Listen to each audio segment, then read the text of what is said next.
Hello বন্ধুরা, তোমরা সেদিন দেখেছো আমি সেদিন মেলায় গিয়ে এই গাছ দুটো কিনে এনেছিলাম।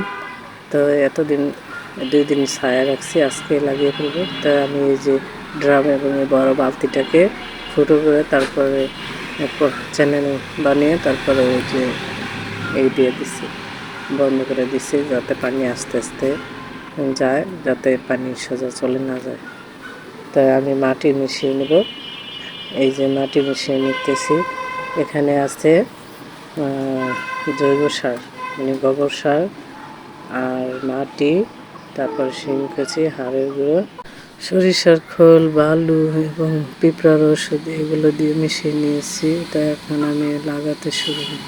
তা আমি এখন লাগাবো, দেখতে থাকুন। এই আমার লাগানো হয়ে গেছে।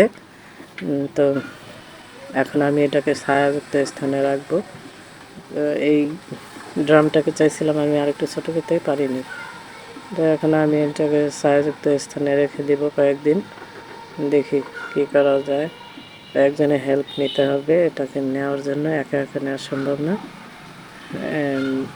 এই মালটা দুটো কি রাখবো নাকি ছেড়ে ফেলবো, তোমরা কমেন্ট করে জানাবে। কারণ গাছের এখন শক্তির দরকার। শক্তি ছাড়া গাছ এখন বাড়তে পারবে না, বেঁচে উঠতে পারবে না, কষ্ট হবে। আমি ছায়াযুক্ত স্থানে রেখে দিলাম।